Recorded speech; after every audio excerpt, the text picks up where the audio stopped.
You're listening to Two Bobs, Conversations on the Art of Creative Entrepreneurship with David C. Baker and Blair Enns.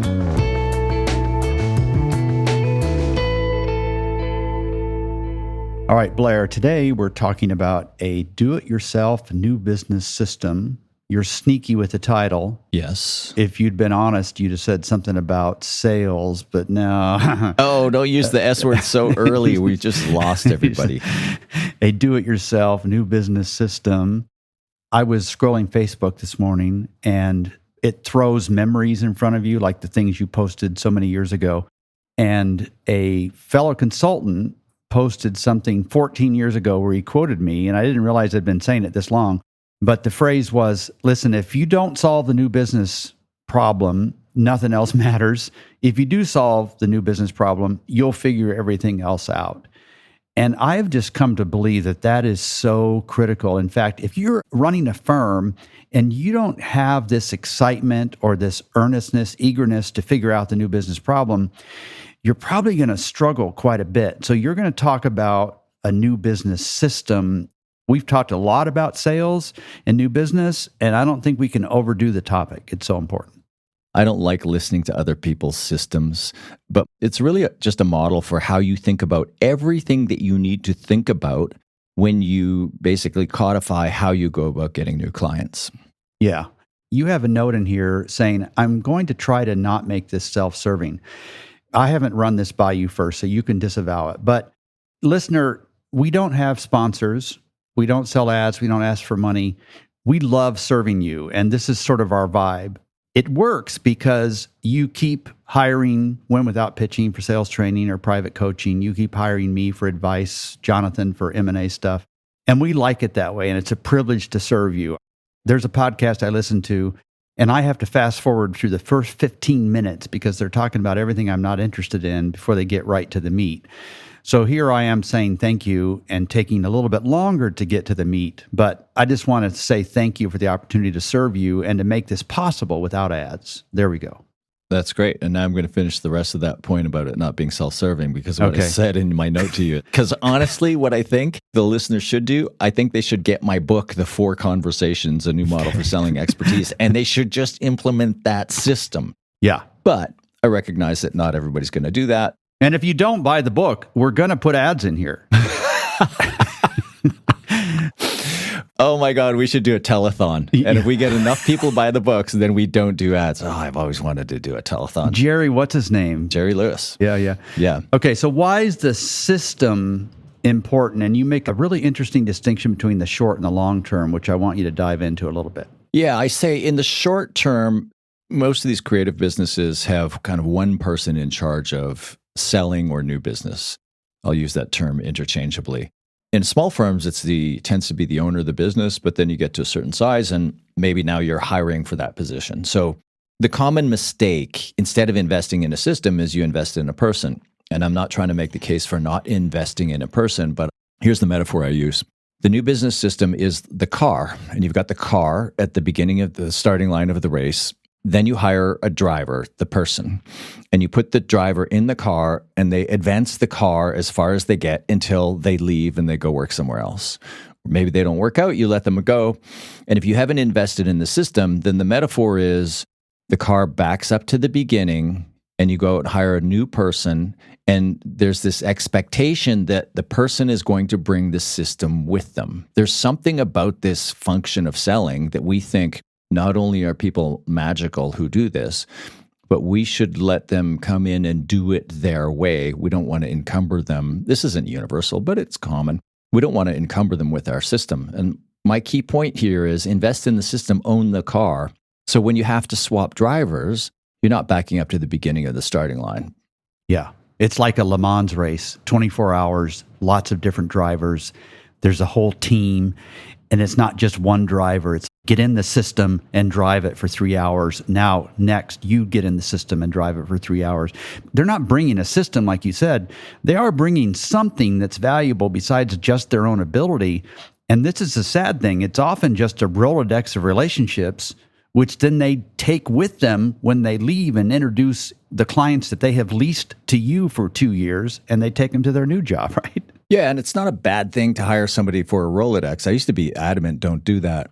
The reality is, especially if you're vertically focused or, you hire somebody senior who has relationships with the senior people that you sell to and want to do business to, it makes sense to hire somebody for those connections. But the thing you wanted me to speak to earlier, where I make the point here that in the short term, the individual is actually more important than the system. So if you're thinking short term, you hire an individual with good contacts. If you're thinking long term, then the system is more important than the individual. So you can do both. You can hire a good individual today, and you can build a system over time. And these steps that I'm going to give you, you don't get them done in a few weeks or months. It's a journey. Yeah, there's 6 of these, and one of them towards the end talks about measurement, sort of gauging effectiveness. It just made me think we don't need to talk about that much now, but a great salesperson isn't just measured by sales results, but the degree to which they help the firm develop a system too, right? Which doesn't really help them short term, but it helps the firm. Yeah, and my point here is don't look for the person to bring their system. Ideally, if you fast forward in time and you've got your system in place, as you'll see when we get into this, it answers so many questions about the role. What do I want this person to do? What type of person am I looking for? And all kinds of other questions downstream from that. So just a little bit more about this system, because I don't think most firms already have a system. If they have a system, then part of the hiring process should be to determine whether this salesperson is a good fit for this system, right? But if they don't already have a system and you don't want the salesperson to bring the system, then it's the principal's job to develop the system? Yes. Okay. Just wanted to make that clear. All right. So there's 6 elements of the system. The first is the client and the goals. The client and the goals. And we're going to go through each 6 of these. Talk to us about this first one. Yeah, and this is pretty straightforward. I'm going to go through this pretty quickly. So the client and the goals, like who are your future clients? What's your ICP? What's your ideal client profile? And if you haven't modeled that out, that's an obvious place to start. So what does your future clients look like? Who are they? Where might you find them? And after that, what qualifying questions do you want answered before you agree to a meeting? So we've talked about this before. We'll post a link in the show notes. Critical questions your new business person should be able to answer. Was that the podcast? Yeah, exactly. Critical questions your new business person should be able to answer. And partly, maybe if we were redoing that title, we'd say your system should ask your new business person to make sure are answered. Yeah, so you've identified who your ideal clients are. You've identified what the red flags are. These are danger signs. And you've identified the hard lines of people or organizations you absolutely will not do business with. So that's the client. And then goals. I feel like I'm stating such an obvious thing, but what are your sales goals? And the key here is to think beyond revenue. It should be more than just a number. You want to think about the client type, the client makeup. So that's part of who the client is, but also the number of clients and then the minimum or average revenue per client. And we've probably talked about this at least a couple of times in the 6, 7, 15 years we've been doing this, whatever it's been. But this idea that if you set a sales target as just a number and you don't have a minimum level of engagement or you don't have a hurdle that your new clients should clear, then you're going to end up with this problem of too many too small clients, and especially if you incentivize your salesperson the wrong way. I'll tell you, this process of setting definition of a good client and goals usually raises the standard, doesn't lower it. And it really is not fair to the salesperson to do this later. This should be identified very early on. Yeah. Okay. Clients and goals is first. Second is the sales model. You have 8 examples here. I'm going to ask you which of these you most closely follow and see if you can tell me which one I most closely follow. But you have a note that you pulled these from ChatGPT. Are we going to have to tell people when we do this? Because I found this is the most interesting part about this. You said, okay, I got this from ChatGPT. Yeah, and I use AI for research the way everybody else does. But if I put forward a list like this and I didn't develop the list, then I owe it to the listener to identify the source. And the source is just AI. And I thought it was pretty good. It was actually a list of 9. I deleted 1. But what do I mean by sales model? I mean a thesis of how you should sell. And there's all kinds of different sales models. So I'm going to name model types, not specific models, like the 4 conversations is my model. But to your question, I'll mention some of these and you'll see most of these specific models, whether it's spin selling or the challenger sale, et cetera, or the 4 conversations, whatever the specific model is, it's going to fall into more than one of these categories. Let me just go through the categories. Like a mix of them, maybe. Yeah, absolutely. Yeah. So first, there's the Rainmaker model, according to ChatGPT. And I was smiling about this because we used to see the ad headline, Rainmaker Wanted, all the time. And I used to make fun of that, the idea that we need somebody who's so special, whose skills are so magical that they overcome all of the positioning work that the firm's owner did not do. Mm-hmm. But the definition of Rainmaker model is a few high-profile individuals bring in most of the business through personal relationships and charisma. And there are a lot of agencies are built this way in the early days, in the first 5, 6, 7 years. And you and I have talked about there seems to be a ceiling at 7 years that we don't really understand. And then you run into the ceiling, and then you've got to move to another model. So I'll just go through these as quick as I can here. That's the Rainmaker model, small number of high-profile individuals building relationships. Then there's the seller-doer model, where the person who sells the work is the one who delivers it. So you see that in some agencies too. Account people basically go out and build their own book of business. They'll go get the business, they close the business, they deliver the business, and you scale the business by adding more and more account people. Is this freelancer too? Yeah, I guess it's freelancer. That's not a scaled up system, but freelancers could be all of these. Well, not all these, because the next one is dedicated salesperson. Sales responsibilities are handled by a specialized team. I killed it, you clean it. So it's separate from delivery. And often, once you hire somebody, you hire a dedicated salesperson. It's a new business person, and very often they're not involved in delivery. The opposite of that is number 4, team selling. A mix of sales professionals and subject matter experts collaborate to win complex deals. Technical selling is typically team selling, and I think there's a lot in common between selling creative services and selling technical services. So I think team selling is a good part of the mix. Is that where a sales engineer would fall in team selling? Yeah, it might. Yeah, I've seen that term used a couple of different ways. Mm-hmm. In team selling, you have the hunters who bring in the subject matter experts to help close, and even probably from a value conversation forward. And then you would bring in various technical experts depending on the technical requirements of the sale. And if I think back to my old generalist ad agency days, I, as the new business person, I'd get a meeting. I'd have the creative director, the media director, the heads of these different departments in there, mostly for the wrong reason, but you could think of that as a version of team selling. Next, we have inbound/content-led selling. So we talk about that a lot. There's definitely an aspect of that to the win without pitching the 4 conversations approach. Clients are drawn in through thought leadership content and then nurtured into engagements. Then there's referral/network-based selling. So financial planners, that's massive in that space. And we've done an episode on this where we basically said, like, listen, you're either referrals is your major, you're all in on it, or forget about it. You can go back and listen to that episode. 7 is solution selling or consultative selling. The seller diagnoses the client's needs and tailors a solution before proposing a price. And then 8 is account-based selling. A small number of high-value targets or target accounts are pursued with highly customized outreach. So something in there resonated with you, the listener.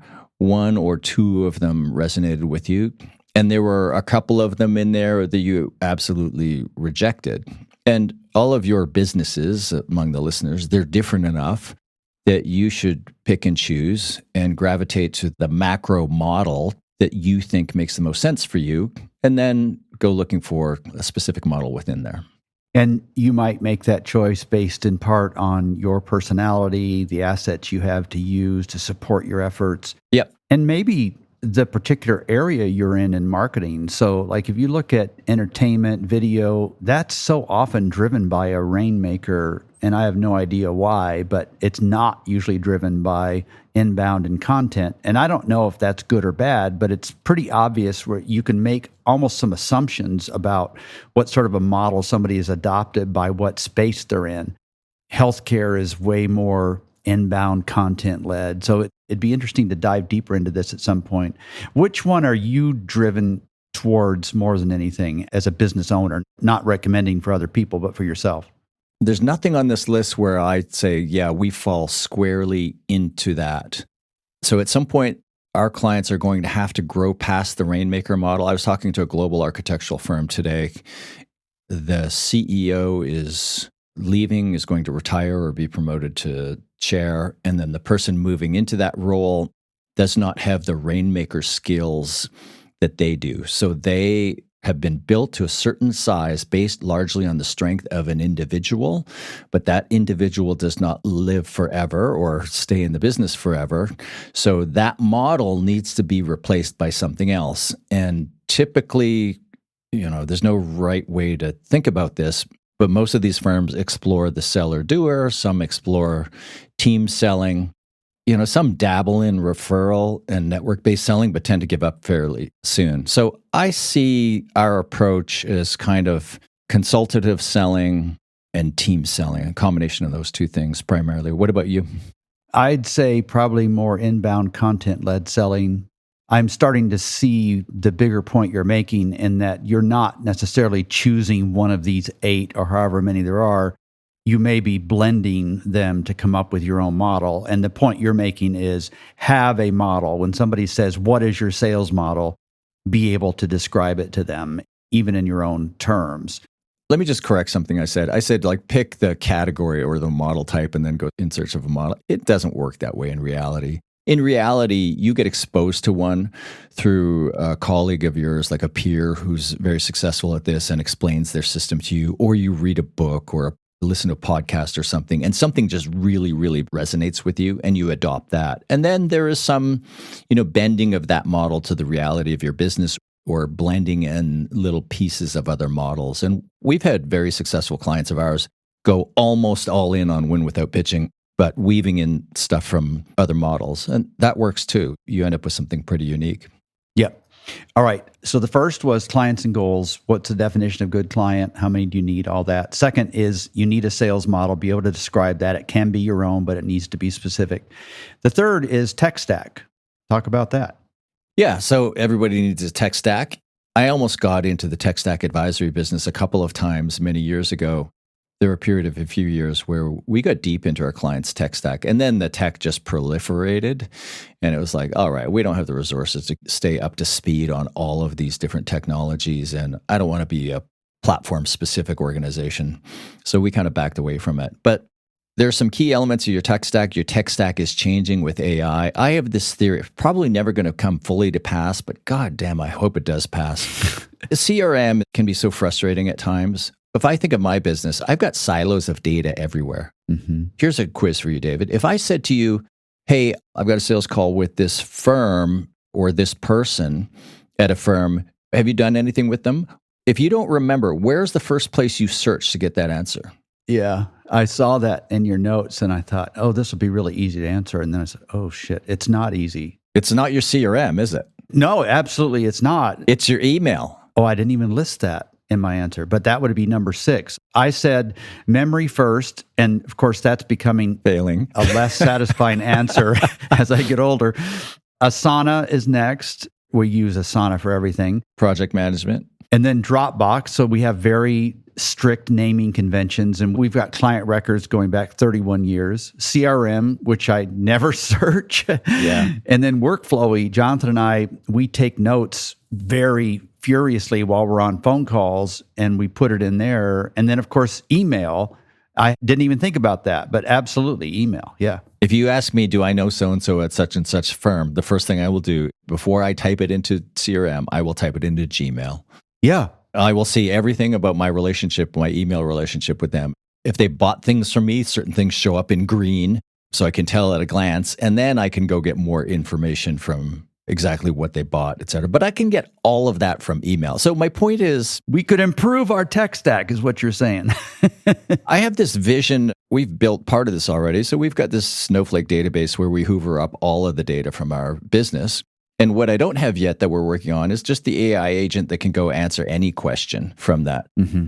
I think at some point with AI integration and an SQL database, not even SQL database, because you don't want to write SQL queries. I don't want to get technical here. You just want the AI agent to be able to answer the information from all the data sources. And ChatGPT does this. They've got this connectors now where they'll connect everything together. Google's got a pretty shitty version of it right now, but it will be good at some point. Anyway, what do I want to say about tech stack? You got to figure out your tech stack. When it comes to CRM, this is the most important thing. We've done an episode on this, so you can check out that, and it's just called CRM or something. The big issue with CRM is usage, where your people don't use it, right? So you hire a new driver to drive the car. They don't populate the CRM. When they leave, a lot of that knowledge is lost. So you absolutely need to have email integration into your CRM. You have to have a CRM that the key people are going to use.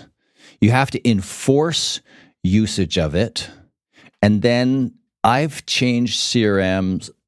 I probably average every 5 years or so, over 23 years in the business. And if I could do it all over again, I would never have changed from Salesforce.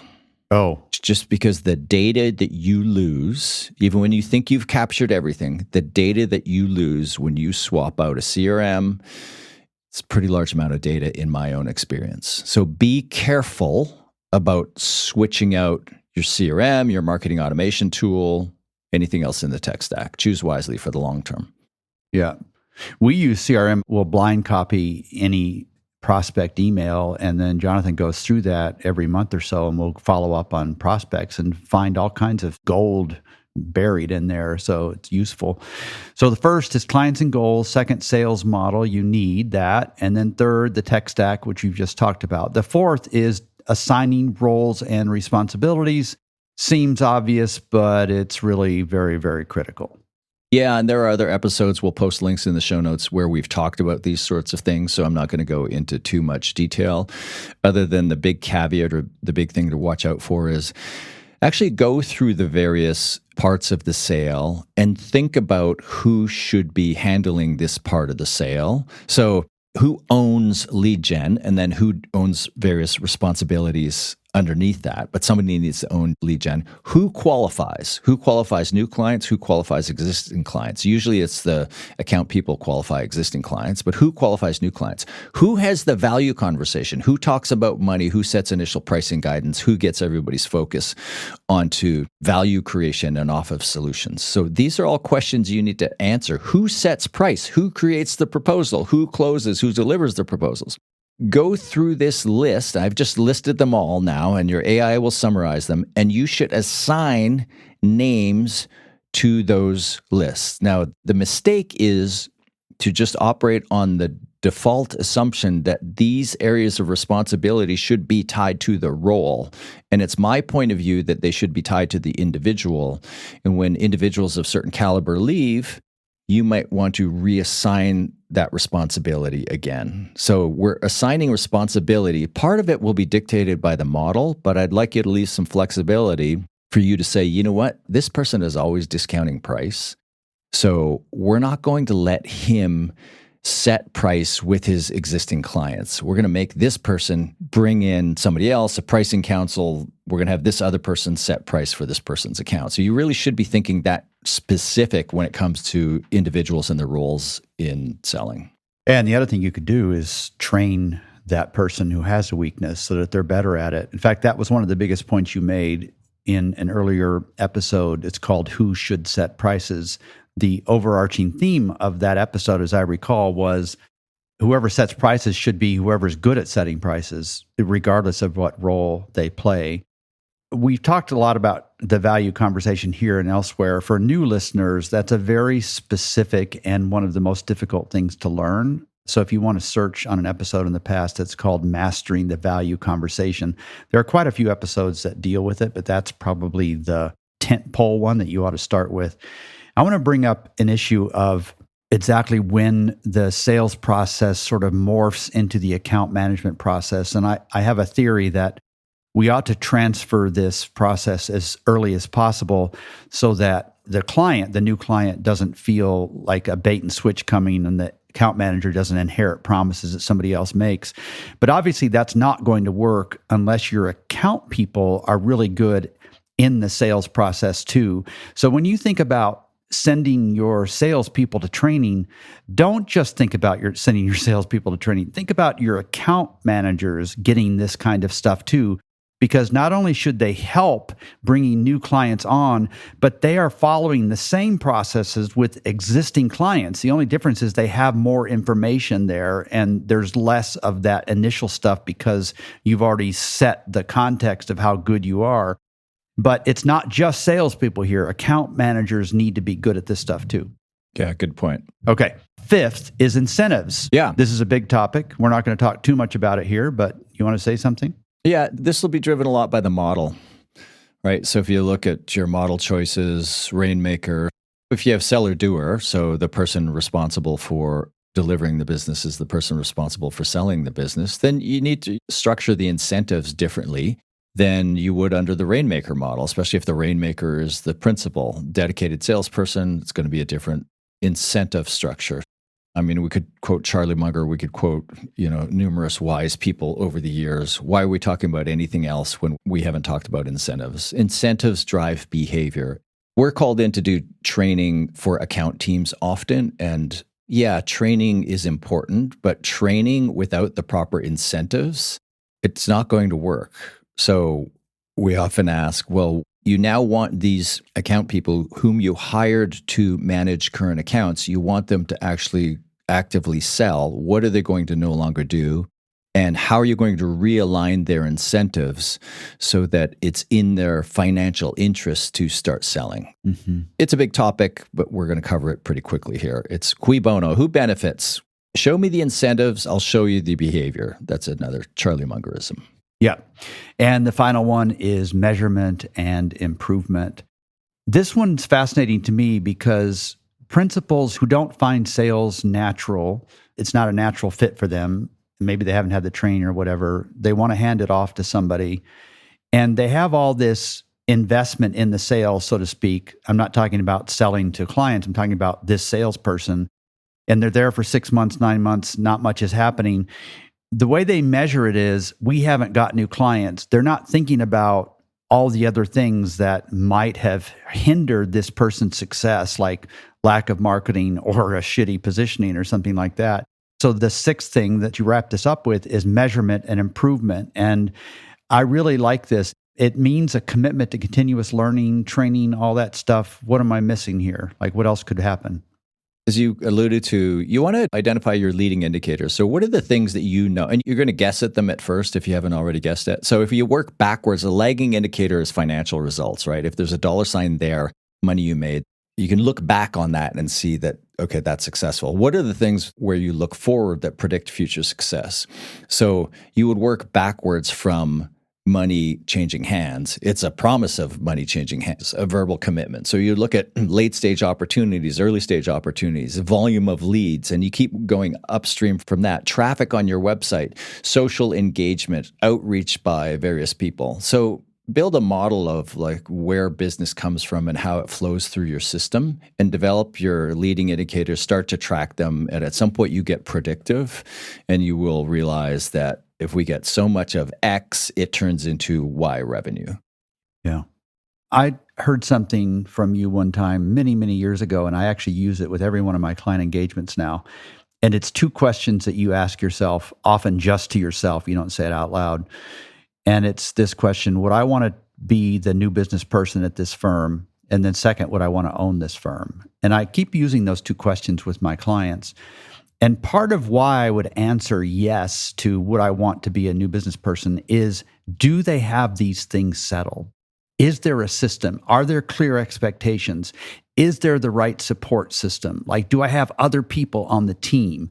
And that helps you answer yes. You want to be the kind of firm where you're going to hire some help and they say, oh my God, I want to be there because this is set up for success. That's another way to think about all this, right?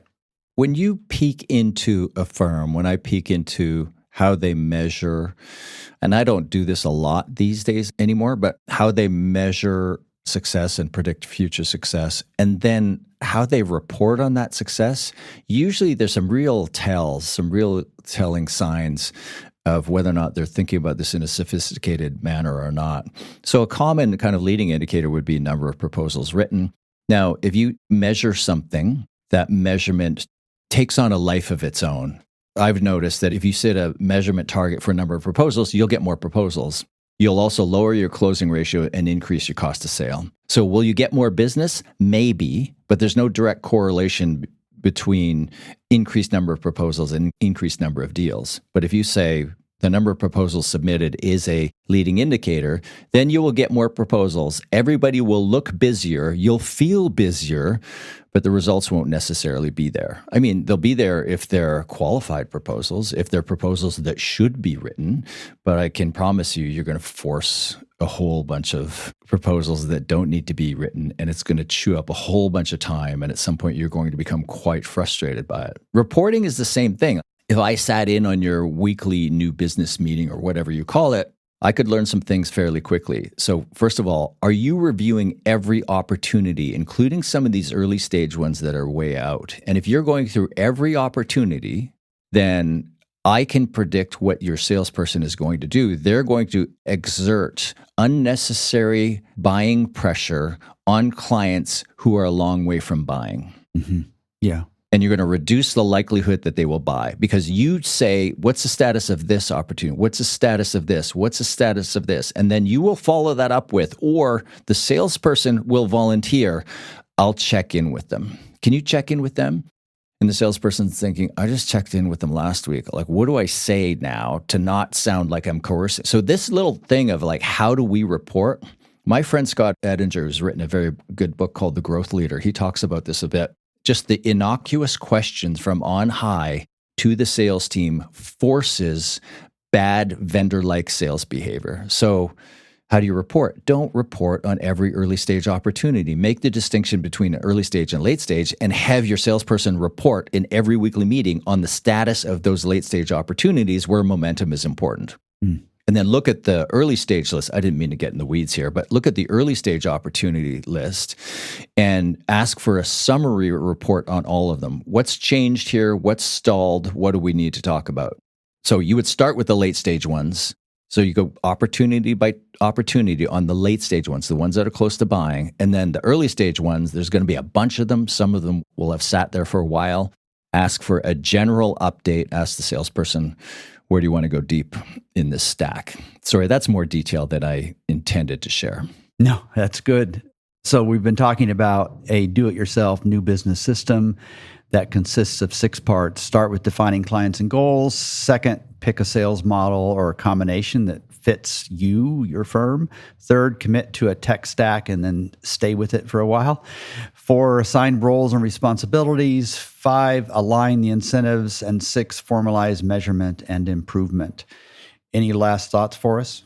No, just use this as an outline. It's okay to go slowly, one step at a time. Hire the talented person, do what you're going to do in the short term, but just make it a long-term project to build and own the car, okay? All right. Thank you, Blair. Thanks, David. Thank you for listening to Two Bobs with David C. Baker and Blair Enns. Read episode notes and transcripts at twobobs.com. That's the number 2, BOBS.com.